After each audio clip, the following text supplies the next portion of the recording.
Good afternoon. My name is Miguel Centeno. I'm a professor here at SPIA, and it is my pleasure to serve as sort of your MC this afternoon. Bienvenido, señor presidente. Es un encanto tenerlo aquí. Bienvenido a Princeton. What's going to happen is I'm going to sit down. Dean Amani Jamal is going to give some welcoming remarks. Then we have a welcome video from Juan Carlos. And Juan Carlos Pinzon, who is part of the faculty as well. And then a student, Georgina Scoot, is going to introduce the president formally. So from now on, now it's Amani. Thank you.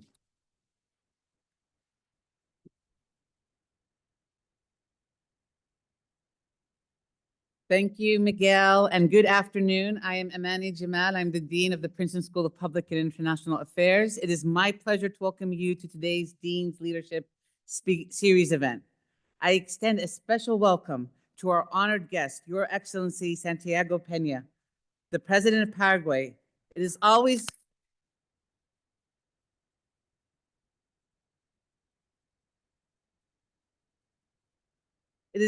a privilege to host a head of state, and we are grateful to you, Excellency, for taking the time to join us today.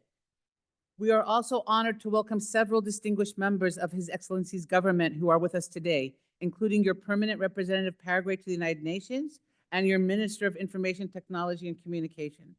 The people of Paraguay's unyielding patriotism is something to admire, as are your country's abundant wildlife and hand-built wonders. I know we all look forward to learning more about Your Excellency's experience and nation. Over the last year, Princeton SPIA has focused much on Latin America, culminating in the spring with our premier Latin America conference, where we had the pleasure to host several former heads of states and dozens of leaders from government, international finance and development organizations, and many more. We are grateful to Your Excellency for taking the time to join us today as we continue to spotlight this most important region. Thanks as well to all of you for being here with us today. What I know will be a thought-provoking discussion with our very own Miguel Centeno. Before that, I would like to introduce a video welcome from SPIA faculty member, Ambassador Juan Carlos Pinzon, who wanted to be here, but unfortunately is abroad for a conference. Well, fortunately for him, unfortunately for us. So with that, we'll showcase the video, please.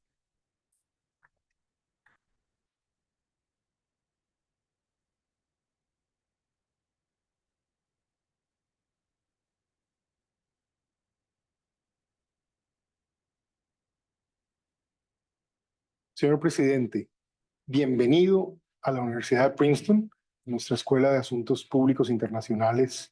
Es un honor tenerlo aquí. First of all, let me welcome you, your wonderful wife, your family, all your cabinet members, and all the government team of Paraguay. For us, it's an honor to have you here. As you know, we regard highly the efforts you're doing. For a time period, we have been enhancing, thanks to our Dean, Amani Jamal, the interest in Latin America. We have been doing multiple efforts. Last year, we had a conference with several former presidents and multiple former cabinet members from different countries in the region. But today is one of our highlights, having you as president of Paraguay, lecturing us on what are the politics in the region, what are the opportunities in the region, and also your vision and your development efforts for your own country in Paraguay is a unique opportunity. My colleagues, friends, and especially my students are here with you today, and I wish they can enjoy and take advantage of having you here today. It's an honor.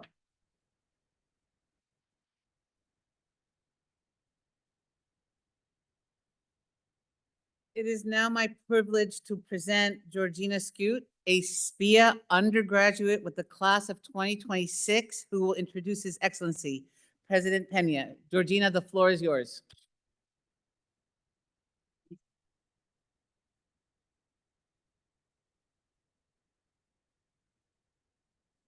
My name is Georgina Scoot, and I'm a junior here in the SPIA department at Princeton University.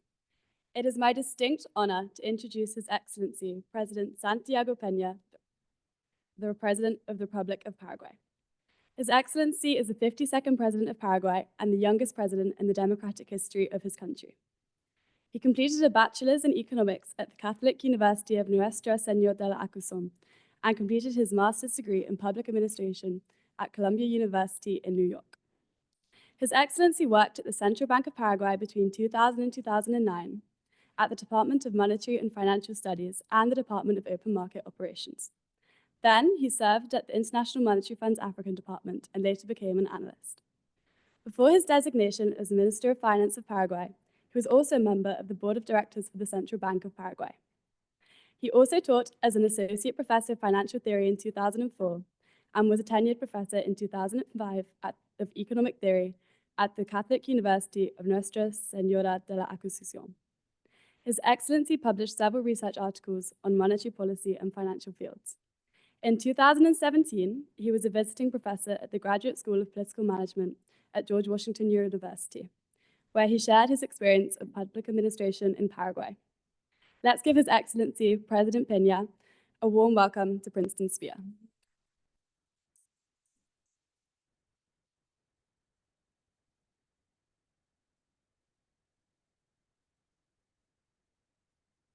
Thank you very much. I'm very excited to spend time with students, with faculty. Thank you very much, Dean. Thank you, Juan Carlos, who is not here, but I spoke on the phone before. He was very, very kind and invited me to spend this afternoon with you. I will split my introduction, my presentation in two pillars. One, a personal note. Similar to you, I went to a School of International Public Affairs. I studied public policy, and I embraced this as my career and have created a huge impact. And then I will talk about Paraguay, Latin America, a little bit of a history, the history of a country that have endured hardship and was able to change difference. And this is what we are trying to do, not only for the country, but for the region, and why not for the entire world. On the personal, I have been married for 28 years, and I look young. I am very young. I was a father. For those that are wondering, yes, I began very early. Life struck me like a thunder. When I was 17, I learned that I was going to be a father. 17, I was in junior high school. So when I had a very small chat with my father, and I'm of the generation that we didn't have a lot of talk with the parents. It was only do this, do that, and there was no much of an argument. So I went to my father and said, Dad, I will be a dad. And he said to me very, very strongly, the day that I'm no longer here, you will not inherit land, you will not inherit companies. The only thing that you will inherit is your education. So you rather study. So for me, a kid that was just enjoying life, playing rugby and hanging around with friends, all of a sudden, I put studying as the #1 priority. I finished high school, I went to university, I studied economics, and the only thing that I wanted to do is to continue to pursue higher education. So there I come here in 2002 to New York. 1 year later, after the 9/11 events, it was a city that was still trying to understand what has happened. And for me, it was an opportunity to understand the world, to understand how things go the way they are, and how can we change it. I learned the strength of public policy. And at that time, it was so important for me because I was on the doubt whether to continue to do a master's and a PhD and follow a career in academia or do public policy. And it was amazing the impact that it had. And forced me to understand how nations develop, how a country develop, how society are able to gather support. A country doesn't improve because of one person. A country improves when the society at large is able to pursue higher objectives. So for a country that is very little known, Paraguay, and every time I was hanging around with a classmate, and I was always the first Paraguayan that I ever met. So all of this was building on my and shaping my view about the world, the view about my professional career. I began as an economist in the Central Bank of Paraguay in the research department. A couple of years later, trying to understand better and other regions, I applied to work in the International Monetary Fund, and I was assigned to work with countries in the African Department, which was a tremendous opportunity to work with countries, most of them fragile states. I worked with countries like Guinea-Bissau, Burundi. Burundi is a country that has been affected by ethnic battles between the Hutus and the Tutsis. And in that regard, I was part of teams, larger teams, that included representatives from other countries, from large countries. And I was coming from the small countries, and I was so amazed how local authorities were much more open to dialogue with someone that is coming from a difficult background. They were much more able to sympathize with me than they would do with someone who's coming from a developed nation or a more advanced country.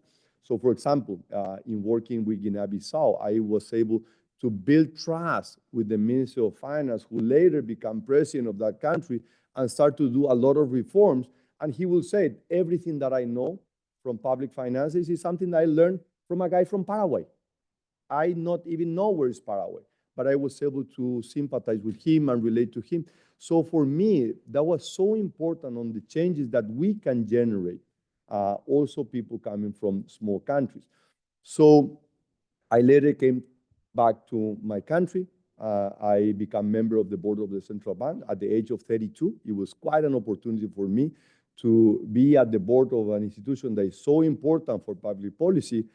But I all of a sudden realized that monetary policy, which is very, very important, has its limits on the impact that can have on a broader set of public policy. So I was there at the board of the central bank, deciding whether the interest rate will go up, will go down, exchange rate. But on the other side, I was sitting on the side telling, oh, you know, the Minister of Finance should do this. The Minister of Industry should do this. You know, we are not going to advance if we don't promote public policy on public health or education or infrastructure. So, but for me, after complaining and proposing all the time, I was offered to become Minister of Finance at the age of 36. I became the youngest Minister of Finance in the history of Paraguay. So again, I said, okay, what a great opportunity. Now I will be able to do all the good things that the country needs. Minister of Finance, this is the head of the economic cabinet. You are at the board of all the public company, a lot of power. And again, I struck with the limitations. And the limitations are democracy. You as a representative of the executive branch, you are limited on this Republican system of perfect equilibrium of power of what Congress authorized. So I was going to Congress every time I could, talking to members of the Senate, the lower chamber. And in one of the conversations, and this is something that really was a tipping point on my career, having a conversation about the path for development. If we follow this path, if we are able to put together the dots and building blocks for what will make a Paraguay a developing nation, I was asked the following question. Very nice, Minister, but how many votes do you have? I said, what do you mean? I'm Minister of Finance. Well, let me explain you how this works. For you to become Minister of Finance, you were given the trust of one person, the President. The President trusts you when he appoints you as Minister of Finance. Do you have any idea how much we work it and how hard we work it to convince people to elect us as Member of Parliament? Do you know how many people we have to convince despite all the complaints about politics and politicians? But they choose us. We are here. So in democracy, it doesn't matter how good you know about things or how hard are your convictions. What is important is how can you convince other people to trust you? So don't come here with a nice suit and a PowerPoint to tell us what to do. Go out, talk to people, ask them their trust. When they trust you, then you're going to be able to make the changes that we want, that you want. So for me, someone who was raised in a library, who was always looking books and texts and comparison statistics, it really changed the way I was looking things. I never thought myself to do a career in politics. Never, never. I was comfortable in doing the job that I was doing, but I realized that big changes in democracy implies that you get down to street and walk and you need to talk to people, and you need to convince people, because then you're going to be able to make the changes that your country needs. So in 2017, I resigned as Minister of Finance, and I decided to become a candidate in the primaries of a political party. I lose, but the night of the elections, I said, I didn't lose. I didn't win yet. So I went to the private sector, continued to do and advocate to have sound public policy. And in 2022, I won the primaries of the party. In 2023, I won with the largest margin in the history of my country and was able to pull majority in both chambers of Congress for the first time in history of Paraguay. And since August 15, I have been doing the major reforms that the country has been doing. So this is it about Santiago. And now let's move a little bit to what I think is one of the greatest history of America. Around 500 years ago, when the first Spaniards arrived to the southern part of South America, they first landed to where is today Buenos Aires. I don't know if there's someone from Argentina here. There you go. Okay. They first landed to where is Buenos Aires, and they couldn't settle there. They couldn't, because they found a very hostile indigenous community that they were inhabitants in where is today Buenos Aires. So they started navigating the Silver River. They were looking for silver and gold. And in 1537, they landed to where is today Asunción, the capital of Paraguay. And they founded the fortress Nuestra Señora de la Asunción. And the reason why they settled there, it was not geography, it was a landlocked region. The reason why they settled there is because they found the Guaranis, the indigenous community, which was different to what they found on the seacoast. And the Guaranis were very friendly. The Guaranis were hardworking, and they welcomed them. And they said, stay here, let's work together, and we're going to build some community together. So for 300 years, Asunción was the center of the colonization. So they start to launch expedition to many cities. Buenos Aires, in fact, was founded from an expedition that left Asunción and other 70 cities. So Asunción is known as the mother of all cities.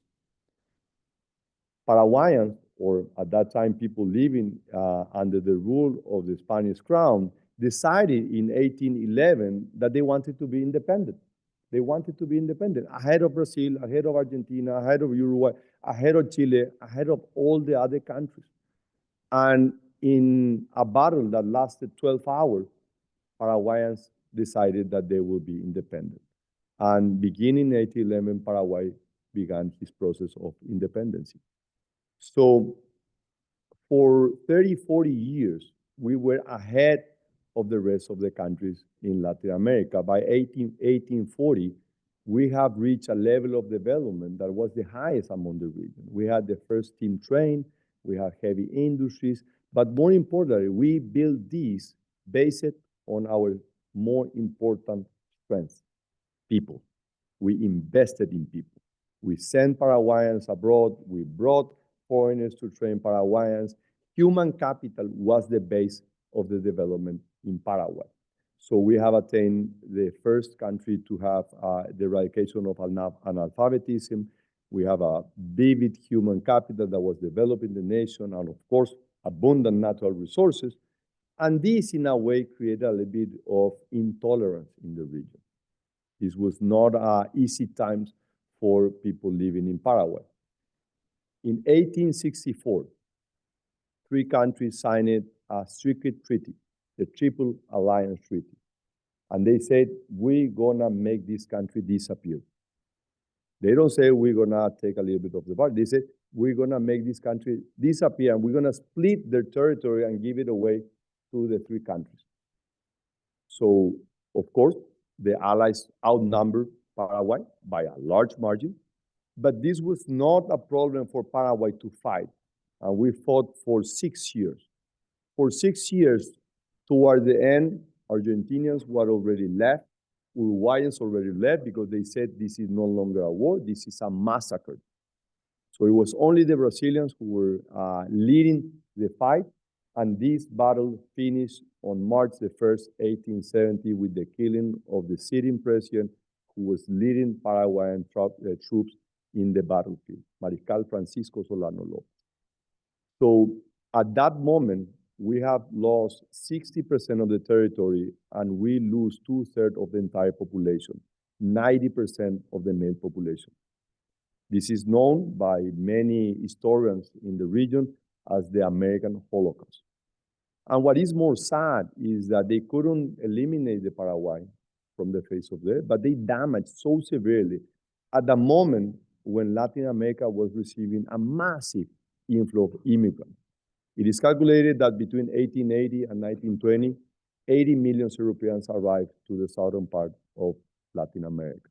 A massive amount of immigrants who brought the knowledge about agricultural, they know about cattle raising, industry, medicine, science, but they also brought something that was mostly unknown in our region, the concept of institutions. This is an Anglo-Saxon concept that was brought to Latin America thanks to immigrants. So Paraguay couldn't enjoy from all this abundant knowledge, and we have eliminated all our knowledge because remember, knowledge during those times, it was passed from generation to generation. So when you have a stop, a sudden stop so dramatic in the quantity of human capital, you are not able to pass it from one generation to the other. So the first half of the 19th century was, of the 20th century, sorry, was very, very difficult. A lot of instability in Paraguay. We were seeing how countries in Latin America were blossoming. Argentina became the fifth biggest country, richest country in the world. Southern part of Brazil was also developing thanks to this, and Paraguay was an open grave. Second half of the 20th century was not even better because we have to endure the longest dictatorship in South America, 35 years of a military regime, which was very, very tough on human rights, on education, on health. Of course, when you look at the history, people that study that, they say, okay, but before Stroessner, things were even worse. A lot of the things happened in Paraguay during those times, but nothing justified lack of human rights, lack of liberty and democracy. So it was only in 1989, we're talking 35 years ago, that Paraguay entered democracy. And we have lived the longest period and only period of democracy in the history of our country. If we compare 35 years under democracy and we compare with the previous 35 years, which was under a military regime, the results are astonishing. Paraguay has been the fastest growing economy. We have built strong institutions, democratic institutions, economic institutions, social institutions that are behind all the things that have happened in Paraguay, which we could symbolize recently, a couple of weeks ago, Paraguay reaching investment grade. Paraguay reaching investment grade. This is something that has not happened in the entire world for a decade. The only country, or the last country before Paraguay to get investment grade was the Philippines 10 years ago. So in 10 years, the world was not able to bring one country to investment grade. Of course, we have seen a lot of countries losing their investment grade and regaining, but no other case in 10 years of a country that was lagging behind and was able to build. So this is a testimony of a country that has been building institutions, that is developing the country. Today, Paraguay is a country that is registered the fastest rate of growth, of course, excluding Guyana, which is an atypical case, a country that have discovered oil and is growing by 30% rate. So other than Guyana, Paraguay is the fastest growing economy. Last year grew 4.7. This year is going to grow around 5% again. Inflation is among the lowest in the region. And social indicators are improving. We went from 60% poverty level in 2000 to 22% at the moment. Last year, there was a decline of 3%. We are targeting social programs and the people that is most vulnerable because we don't accept poverty. We don't accept, it's not acceptable, a country that is able to feed 100 million people not to feed the 6.1 million that is inside. So poverty is not a condition. Poverty is just the lack of public policy and adequate application of public policy that will target how to help those that are most vulnerable. So I have been focusing, of course, the area that I spent most of my time in the past was on economic policy. I have a great team that is leading an economic cabinet, and I have been working in two areas which I think are the most important, which is number one, security, and number two, how to live the most vulnerable people. We need security, we need people to be safe for development to happen, but we need to tackle the problems of those that are behind. Paraguay's system is a market system, but it's also a market that recognizes that sometimes markets fail. And we need the intervention on the right way of public policy to help markets to perform better. So I feel very optimistic on the thing that has happened so far. I truly believe that Paraguay is regaining its place, not only in terms of economic, but also in terms of policy and in politics at a regional level. We are members of the Mercosur, together with Brazil, Argentina, Uruguay, and more recently Bolivia. So we think that this economic bloc should be at the frontier of the integration in the region that is the less integrated in the world. And we know by hard experience, when we were hit in 2020 and 2021 with COVID, that Latin America was the area of the world that was hit the hardest. And the reason is very simple. We are the less integrated region of the world. So we need to change this. And Paraguay is leading the integration in Mercosur, is leading the integration in Latin America, a region that over the last 20, 25 years has been moving from extreme to extreme, the extreme right to the extreme left, and the strength of Paraguay has been to remain in the middle. We are in the middle, and the middle is not to just be shy on what you think. No, we think that extremes doesn't do any good. Extremism takes you to polarization, division, and intolerance. And we know by our own experience that when you reach a level of hostility and polarization, the worst happen. This is what is happening in the world. A world with a multilateral system that is no longer working. For the second time at the UN General Assembly, I raised my voice saying the multilateral system is broke. It's not working. It's not wrongly designed. It's outdated. It's no longer responding to the needs of a world that is looking to solve issues. After World War II, we created this system, the UN, the Organization of American States, and this institution have the objective of maintaining the peace in the world. In every year and every meeting, we keep adding another conflict in the world. So I think this is something that should stop, and we have to do it in a positive way. We need to be very, very critical, but also positive on the things that we can achieve. The question for Paraguay now remains, what is our place in the world? Is this it? And I said, no, definitely not.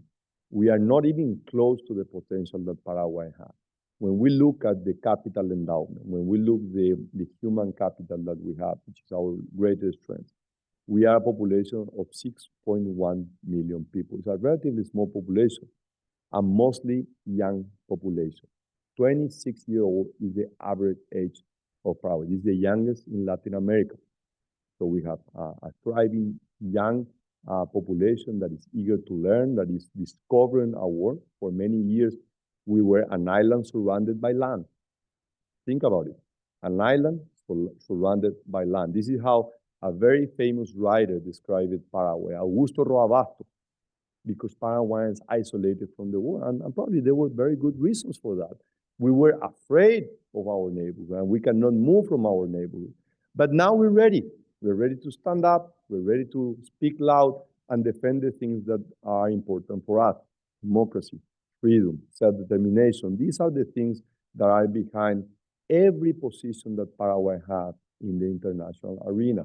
So, for instance, and this is something that is very difficult to understand, why Paraguay, this small country, still recognize Taiwan. 12 countries in the world still recognize Taiwan. Paraguay, by far the largest country. 66 years of friendship. But more importantly, the support of an idea of self-determination. Because the threat that Taiwan lives every day, that was the threat that we lived in the past. Invasion, the largest country taking over the small guy. So this is something that we take with a lot of pride, and we value the experience that Taiwan went, and we think that this is also a path for Paraguay, a small country that is eager to be an important player in the international stage, and of course, give to our people the freedom and the liberty to live in democracy. So I think that Paraguay, this relatively small country, is by no means small country. It's a country of 40 million hectares of arable land.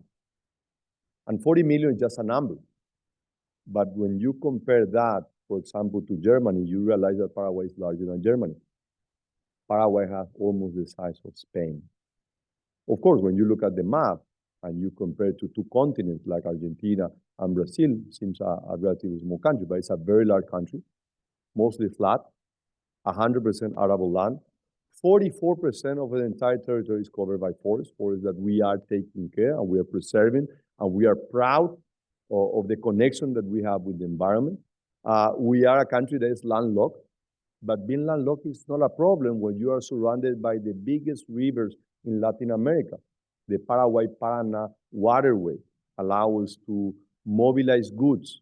We have the third largest fleet of barges in the world. After China and the Mississippi, Paraguay holds the largest fleet of barges in the world. More than 3,000 barges move up and down, mobilizing goods, not only from our country, but from other 4 countries. The waterway connects Brazil, Bolivia, Paraguay, Argentina, and Uruguay. These massive rivers allow us to generate clean, renewable energy. 100% of the electricity that we use comes from renewable sources. But it's not only that we mobilize our country with renewable, but we also promote sustainability in other countries. 80% of all the electricity that we produce, we sell it to our neighbor countries. We have agreements with Brazil on the Itaipu Dam, and we have agreements with Argentina on Yacyretá, and we sell clean renewable energy to these 2 countries, generating a lot of resources for Paraguay, which are probably similar the size or what the Panama Canal give to the Republic of Panama. So this is important amounts of resources that we get out of water, because believe me, this is such an amazing invention of humankind that you are able to generate electricity out of the water. And this is something that we feel very, very proud. So being landlocked is no longer a challenge for Paraguay. We are the center of the integration, and our geographic centrality makes us ideal to integrate the rest of the country. We're building a big highway that goes through the middle of Paraguay, and is the shortest way to bring together the Atlantic to the Pacific. And this is particularly interesting. I don't know if there's someone from Brazil here. Okay. Brazil has this part of the country which is called Mato Grosso do Sul. If Mato Grosso do Sul were to be a country, this is like the state of California within the US. Mato Grosso is growing at 30% rates.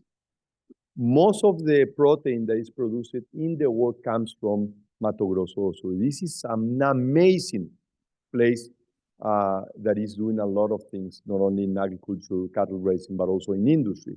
Mato Grosso is more landlocked than Paraguay. For them, getting to the ocean is farther away than it is to us. So Mato Grosso, who lies on the waterway, is now starting to use the waterway. But we are also connecting Mato Grosso to the ports in Chile through a highway that goes through the middle of Paraguay, called the Corredor Bioceánico, the Bioceanic Corridor, which will shape logistics in South America. So we think that Paraguay, the center of the integration with the waterway, the center of the integration with the Bioceanic Highway, will be a major player in logistics in the coming years. But we are not only thinking about the analogic world. We're not thinking only on logistics. We are thinking that the next stage for Paraguay, without forgetting that we are a very important player in food production, and this is something that we cannot give away. We have a responsibility on how the world is going to be fed. But producing commodities is not going to be the future for Paraguay. The future for Paraguay is high technology manufacturing. How Paraguay is going to enter the next wave of development in technology. And we think that we are in a great position to lead this process in the region. We have clean renewable energy abundance, and this is fundamental for the race for AI. AI expansion will not come from having better semiconductor or chip. No, the technology is already available. The barrier or what will stop the growth of AI will be electricity. Where is electricity available coming from renewable sources? And Paraguay is the only place in the world with clean renewable energy that is in abundance. So we are knocking on the door of the major tech companies saying, come to Paraguay, you have the electricity.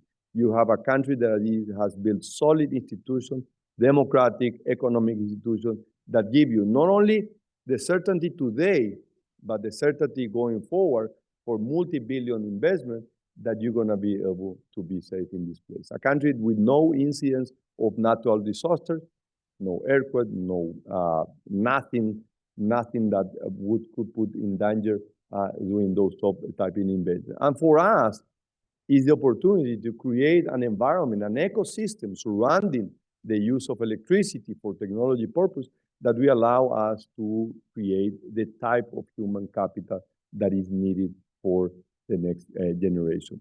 One of the projects that we have been working is how to equip young Paraguayans with the tools to enter into this new era of AI and digital world. And we have been investing a lot.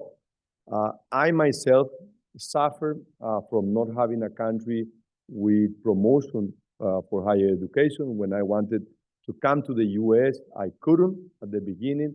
The government did not have a scholarship program. My family did not have the means to support me financially.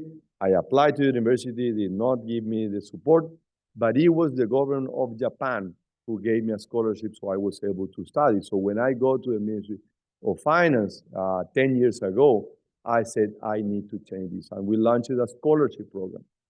And we put the name of the first president, the first constitutional president who sent Paraguayans abroad, Programa Carlos Antonio Lopez. By now, we have sent 6,000 Paraguayans to do PhD and master in the top universities on the world. The only requirement, they have to be accepted by the university. You are accepted, you can go and the government will pay. We tap into the Taiwanese and we said, guys, we need to bring Taiwanese technology, knowledge, teachers to teach Paraguayans. So we created a technology university, something like the MIT of Taiwan we brought to Paraguay. So for over a decade, we have been educating Paraguayans on technology, 2 years in Paraguay, 2 years in Taiwan. They had been working on technology companies the same way Maurice Juan, the founder of TSMC, the largest manufacturer of semiconductors in the world, who was working in the US for Texas Instruments, went back to Taiwan in the 70s. He brought people who was working in the US and said, let's assemble this. So this tiny state, this tiny place, which is around 20 million people, now dominates worldwide 82-85% of all the manufacture of semiconductors in the world. So this is something that we aim to do and we are working to do and we are generating the conditions for this to do. So we want to be a global players. We want to be, and I said with a lot of humbleness, we want to be a lighthouse for freedom, democracy, and development in the middle of South America. Thank you very much, and I'm very eager to take your questions.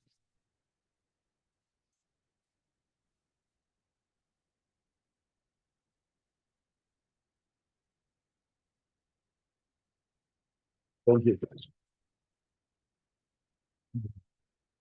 For a central banker, you're a very good politician, I have to say. There's so many questions I could ask. One of the things that's always fascinated me about Paraguay is that unique in Latin America, you kept the centrality of Guarani. Yes. Guarani is a language that is spoken at the elite dining tables. Yes. Um, It's an how, official language. We're It's the an only official- country to official language, and it's spoken by everybody. how's that shaped Paraguay? The fact that you were able to keep that connection to the indigenous, that it is a unique part of your heritage. Yes, this is so amazing, and I continue to discover and learn more and more how it's possible that, and the only reason is how the Guaranis were, and we're talking 500 years ago, and how they welcome foreigners. We still hold 3% of the population, which is purely indigenous Guarani, and are around 60 ethnics. And they live the same way their ancestors were living, like hunters, gatherers, and we preserve their environment. But it's not that we have not taken care of them. No, there has been a mixture. We are all descendants of the mixture of a Guarani together with mostly a Spaniard. So the process of mixture in Paraguay was the most intense like any other country. So, but I don't give credit to the Guaranis, or I give some credit to the Guaranis. I give more credit to the Paraguayan woman. Because the Paraguayan woman was the one responsible for rebuilding the country. Remember, 1870, the country was an open grave. We lose 90%, 90. So it was completely out of man. And it was the woman who rebuilt the nation. It was the woman who maintained the culture and the language. Because this is a spoken language. You don't learn at school. You learn at home. It's passed from generation to generation. So, and my mother is Argentinian. So she doesn't speak Guarani. So I'm not very fluent in Guarani. And this was a handicap for me when I was doing the campaign, because people expect me to be fluent in Guarani. So this is like a social pressure. This is something that is so asked. So the national identity is so strong. We are so proud of our heritage. And this goes on the language, the music, the food. I mean, the Paraguayan food is so particular. But again, this is something that we are still trying to understand all the wealth, the cultural wealth that we have. We are hosting now in December the UNESCO meeting. So we are bringing the entire world, cultural world to Paraguay. We are promoting Paraguay as the center of event. And every time we are hosting an event and people come with a lot of prejudice, a lot of a biased view, and then they realize this is an amazing country. And the most important thing that they value is the people, how they are welcome. I said, this is not us. We inherited this 500 years ago. The Spaniards came here because they found these guys and they were very, very friendly. So I think this is the particularity. Of course, the region and the country was shaped by the immigrants. I mean, we have received a lot of immigrants for many, many decades, and they feel at home, and they are free to develop their own faith and their own culture. So if I have to say is that one of the traits, one of the characteristics of the Paraguayans is that we are very open, very friendly, and we are very, very proud of our origins. Thank you.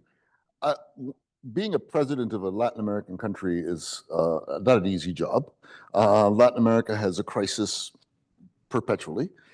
What do you see as the biggest, for you, what is the biggest priority? If you have corruption, you have state capacity, you have inequality, you have development. Where do you see for Paraguay, what is the central priority? What's the number one thing that can't be pushed back? And what would you say for the rest of the region as well? Not to fall for populism. I think that populism is probably one of the greatest dangers. This notion that someone will give you something for free, or this idea that we are entitled. Yes, entitlement is good, but hardship, effort, working hard, we should not lose those things. So, of course, as an economist, for me, it was very easy to dismantle populism, either from the right or the left. And I fought against populism. I think this is the greatest threat. That's why I have great relations with all presidents in the region. Those are at the right and those are at the left. Probably my best pal in the region is Lula or Gabriel Boric in Chile. We have great relations, but I also have a great relation with Javier Milei. And I said to them, look, I don't look to the right, I don't look to the left, I look forward. And my idea is if I pull very, very strongly forward, I'm gonna be able to pull the strength to the middle. So I think this is the greatest threat, and this is what I'm doing to fight this. Now, many of the people in the audience want to be you. And I'm sure there is a future president here. I have no doubt about it. Oh, they're certain of the two. So one of the things that you have done, you have been both the most technocratic position, Yes, the central banker, but you've also been the president. What would you say to the students? What's the difference between being a policy analyst or a policy researcher or a policy maker and actually having the responsibility for coming up for these solutions and trying to sell them?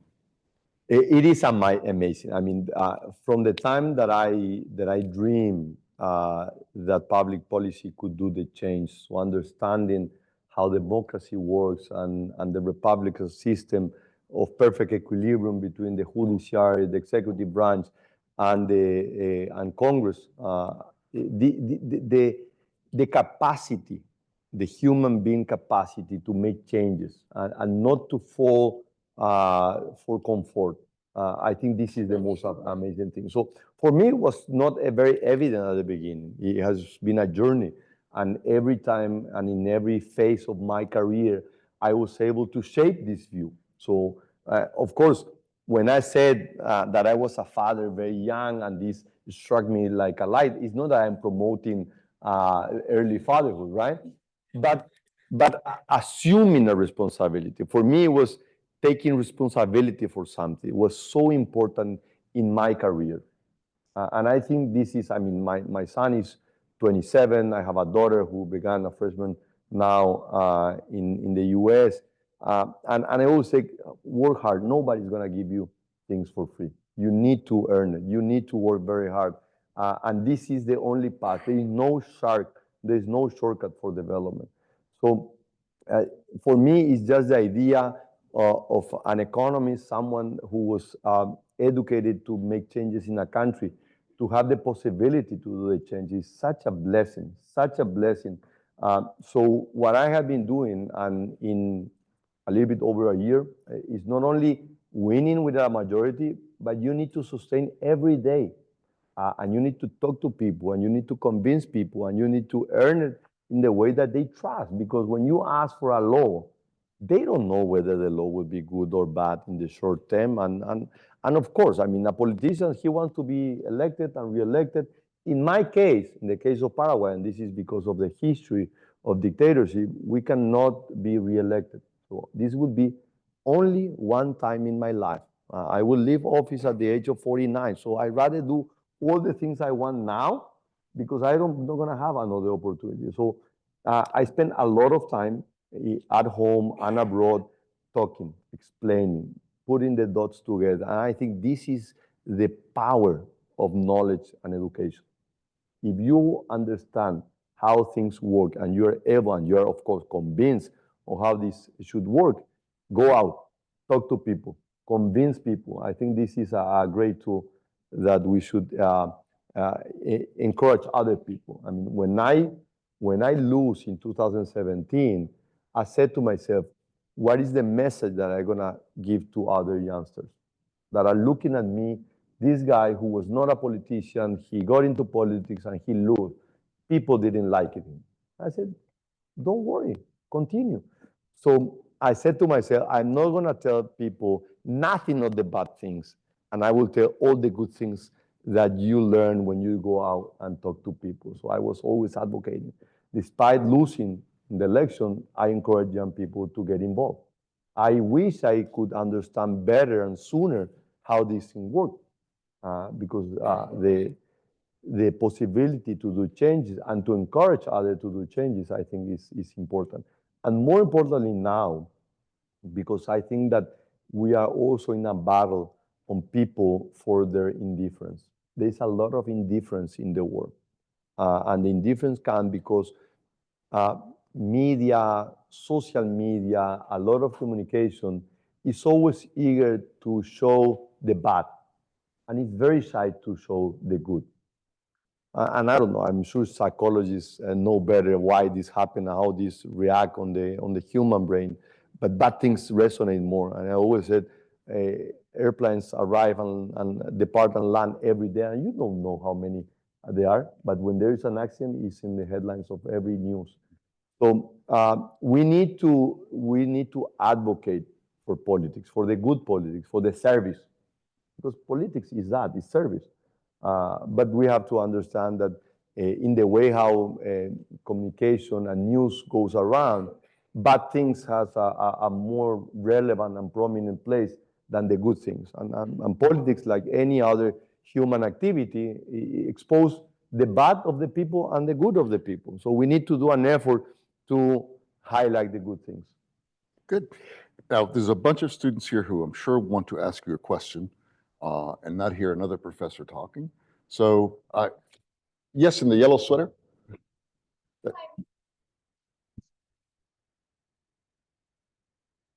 Yes, Ali. Rather difficult. You have to get a tough one.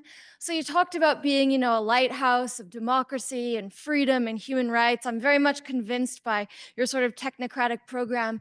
But I wanted to ask a tough question about sort of same-sex marriage and same-sex rights in Paraguay. Yes. I know it's one of, if not the most conservative country in the region. Same-sex marriage is not legal. And abortion. And abortion. Of course, it's a very conservative country. I'm sure public opinion constrains you. You've also flip-flopped on this issue a bit. And so I wanted to ask you about your stance and your sort of, if whether you see a tension in your vision for Paraguay looking forward while being quite conservative and held back about this issue. Yeah. Gracias. No, great question. And yes, it's always tough to talk about this, but not tough in a country that if you were to put on a referendum, because same-sex marriage and abortion is forbidden in the Constitution. It's written in the Constitution.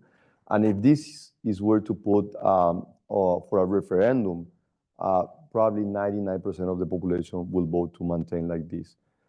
And we are a conservative country, that's true. And there are very good reasons for this.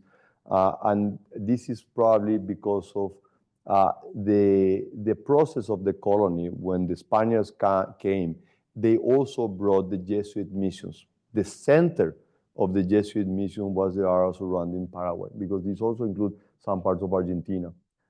So we are a population, probably 99% of the population practice the Catholic faith. It's a very, very Catholic. Despite the Constitution in 1992, separate a church from state. Before that, it was like a very, very thin line. It was not very clear, but we put in the Constitution, but there's a separation between church and state. But despite that, it's a very, very faithful country. And these tend to take you to conservative policies. So this is not a discussion. There is no even a conversation. Now, do we, how can I say this, stigmatize? No. Within political parties, there's a lot of people with different options, and nobody will complain about this. But as an institution that is conceived in the Constitution, this is something that is not under discussion. So I remember when I was beginning my campaign that if I was against, I said, no, I don't, if someone else has a different option, I have many friends who have a different option than mine, and we don't do any trouble with that, which is different if I was willing to promote a change in the Constitution, right? Because the people that was attacking would say, no, Santiago, be careful with him because he might propose changing the Constitution. I said, no, there's two different things. One is tolerance. We are tolerant. We don't discriminate at all. There's no discrimination in Paraguay. Nobody can say that they feel discriminated because they have a different option. But the other thing is whether we are willing to change this topic in the Constitution. But it's very important because this is one of the hardest things to understand, because in fact, when you look at the map, and Paraguay is probably the only country. And there are recent history, there's faith, there's conservative practice that sustain this belief and these things. Thank you very much. Sorry. Hello, Mr. President. Thank you for being here. My name is Nikhil. My name is Nikhil. I'm a first year here. You talked about how in your speech, you talked about how you thought multilateralism was becoming outdated. So I was wondering specifically, in terms of Paraguayan foreign policy, where do you think the future should be in regards to that? Well, we hosted the General Assembly of the OEAS, the Organization of American States, in Asunción in June. And I strongly advocate for changes because, of course, UN is also very important, but for us, our neighborhood is the OEAS. So I said, we need to do changes, and I'm willing to propose someone to lead these changes. So I proposed the candidacy of our own Minister of Foreign Relations, Rubén Ramírez Lecano, a person who has a lot of experience and a very strong commitment. But I think that the most important thing is that there are areas that we should not be able to tolerate, and we need to have the tools to solve this. And for instance, Venezuela. Venezuela is a very, very difficult problem, and we are not finding the solution. Some people say we need to put economic sanctions. I don't think that's the solution. Others say we should promote an invasion. I don't think that's the answer. So what is the solution? To be honest, I don't find it. But I'm more than willing to sit in the table and discuss all possible options. What I said is that Paraguay might have some answers, not all the answers. And our own experience of transitioning from the longest dictatorship to my view, I think this is the strongest democracy in South America. And I think there are some lessons there. Dictators, they don't go away with pamphlets and manifestations. Maduro is not going away because we raise our voice. So in the case of Paraguay, it was an internal movement within the military forces who said enough is enough. And the international community support this effort. And he said to the leaders, because it was a military coup d'etat, and he said, you're going to transition. You are not going to run for president. You will call for a referendum for a new constitution. You will open for all political forces, and we're going to be the custodians of this process, and then you can go away and live the rest of your life. So I think if we tell, after more than 20 years in Venezuela, we're going to go after all the people that has been with Chavez or Maduro, it's going to be very difficult to find someone, because after 20 years, everybody has been in a way connected, right? So we need to find a transition. This transition should come from the inside to understand that, you know, after so many years and a declining economy and a worsening social conditions, a change must come as soon as possible. Thank you. I have been told I have one question left, and somebody with two hands up. So it's a good trick. I'm open for more questions. Es que tenemos que ir al almuerzo a la 1:00. Okay, it's up to you. Hello. Thank you so much for being here, President Peña. My name is Tami Molina. I'm a third-year student from Oaxaca, Mexico, and I'm also a student of Professor Pinzon, so I'm really, really excited.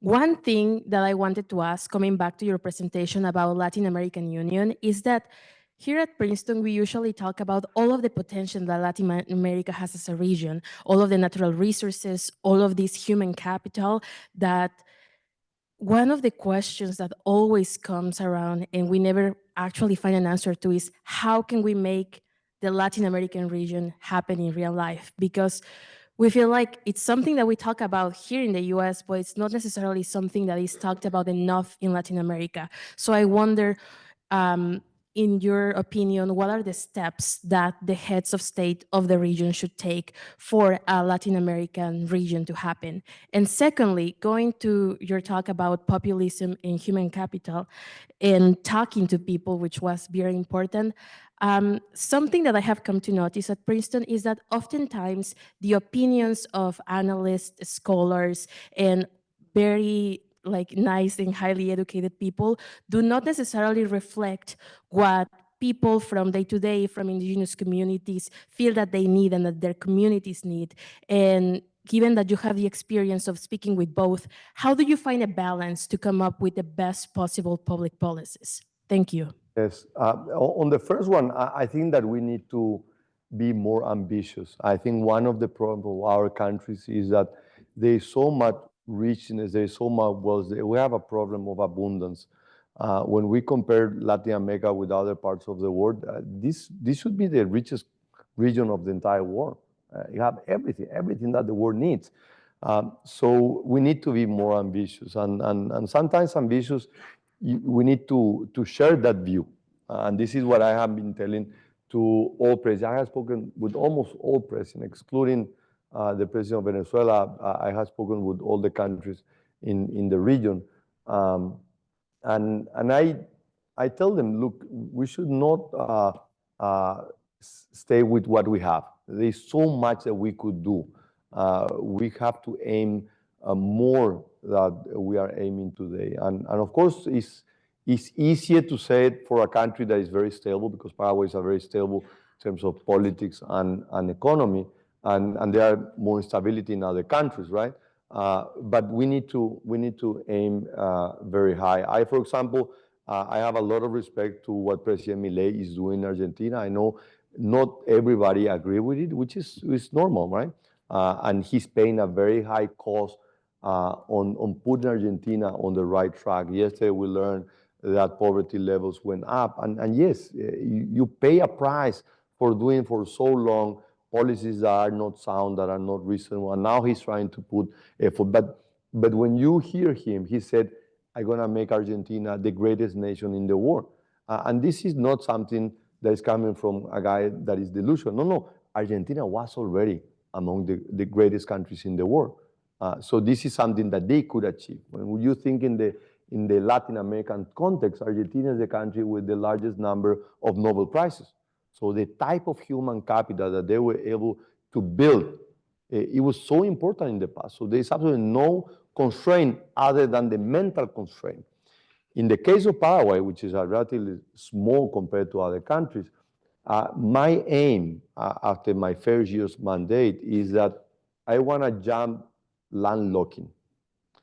And I have no plans of taking over territory from other countries. So I'm not going to be able to endure geographical landlocking. My objective is to surpass the mental landlocking. We have a mind-locked population. We need to aim much more. So I use, of course, history as something that we were already a great nation and we could be a great nation again, but also said that Paraguayans need to aim very, very high. Now we become investment grade. This is not the end stop for us. This is just part of the journey that we are planning to do. Now I want to have Paraguay member of the OECD, the Organization of Cooperation and Development, Economic Cooperation. This is the group of countries with the higher standards. And this is what I am in. And everything that we are doing is OECD standard. So that would be a major improvement for Paraguay in the coming years. And the second one, and this is very, very interesting, when I decided that I need to talk to people, I said, I need to be very precise in how I deliver the message to different sectors of the economy. When I talk, because I was more used to talk to the business community or students in university, but when you talk to a mother who is a housekeeper and she's concerned about the house budget, how she's going to put a plate of food every time, and there's going to be food in the fridge all the day, even at the end of the month, you need to understand the reality. So I spent a lot of time, and this was a great training for me during the first campaign. I traveled around the country. I talked to a lot of people. I spent a lot of time talking to people in rural areas and people that were less advantaged, explaining explaining, and it's amazing when you are able to connect with them and explain a mother who's holding a baby and said, look, the state, the country already failed you, but let's not extend the failure to your daughter. Because if we start improving education now, your daughter will have a better chance than you have. And I saw people crying in this event because they can realize that, yes, I don't have the tools to work, but there's nothing more important for me to build a better future, which is different if I go there and say, look, I'm going to give money to you at the end of the month. And they know most of the time this is a lie. And I was enjoying campaigning with a lot of politicians that would come with me. And when we were entering into a market, they would say, you know, maybe let's not go into the market. Why? No, because, you know, people complain. Why do people complain? People complain because they were misguided. People complain. People don't complain because you don't deliver. People complain because you said you're going to deliver and then you didn't deliver. So I really enjoyed it. So I talk to people and say, I'm not going to promise you that we're going to be Switzerland from one day to the other. But if we work very hard, Paraguay will become the Switzerland of Latin America. There is a path for that. But for that, we need to do this and that, and we have to do it in a consistent way. And when I leave administration, I hope someone else come and continue to do the path. And the things that I'm doing, I'm able to do because someone else before myself was able to build blocks and do also their fair share. So I think this is the beauty of public policy, and try to share this in a very convincing way and a very honest way on the things that you can achieve and the things that you cannot achieve. Thank you so much.